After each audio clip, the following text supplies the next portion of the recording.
We are on the scene of a disturbance call. Police came to 224 West Bolton Street on Saturday afternoon due to a disturbance call. We're here with Amanda Gilbert now. She lives at 224 Bolton Street. She was outside and witnessed the entire event, and she will give us her. So I was with a friend and we were getting ready to get in my car, which was parked right here, and all of a sudden I hear a guy screaming at the top of his lungs, and I see him and his girlfriend walking back up from that stop sign towards me, and she is crying with her arms folded and he's yelling at her, and he punches the stop sign. And I wait here next to my car to make sure that he doesn't hit her. So they're walking past, and I'm about to get in my car with my friend. And as they're walking up, he's still yelling, and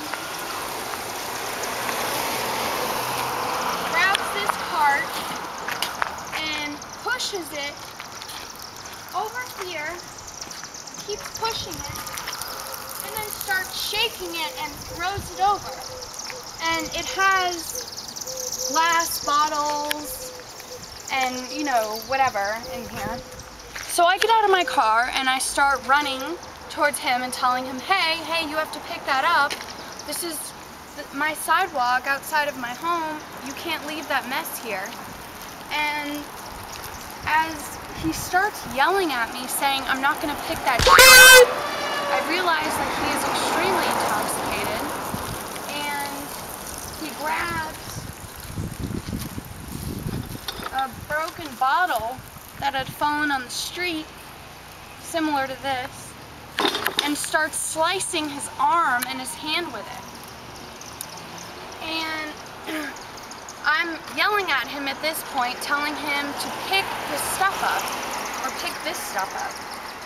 And he takes his hand, his bloody hand, and he pushes it against my chest and leaves blood on me.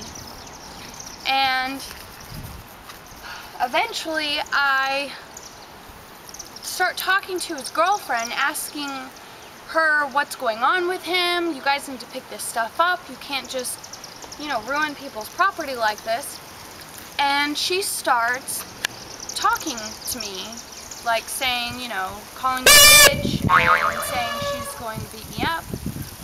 And she pushes me as she's saying this, and I get in her face and I pretty much tell her that she doesn't want to mess with me, and I headbutt her in her head. And as I'm doing that, they start walking forward.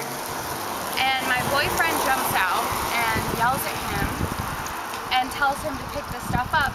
As we're screaming at them and arguing with them back and forth, a couple of people around the neighborhood come out of their home and tell them to shut up and pick up their stuff. So eventually I walk away and get into my car. So, Miss Gilbert, at what point were the police officers called, or when did law enforcement actually come out here? Well, I was only gone for about 15 minutes, and as I got home, the police showed up, and the people that had thrown all the trash around, as you can see, there's still glass everywhere, and they had already left. And they asked me what had happened and what they looked like, and I gave them a description. And then the police officer wrote up a report, and as they were leaving, they drove down Jefferson, and they actually caught the young couple throwing more stuff. They took another neighbor's trash can and threw it around, and he was still arguing and she was still crying. So you said he had been cutting himself. There was lots of blood. You mean he had cut himself accidentally, or was it? No, it was very much so on purpose, and I don't know if it seemed like it was just a a way of getting his girlfriend's attention or just creating more drama or, you know. Several cuts, like deep wounds? Yes. All up and down his arm? And all over his hand. Okay.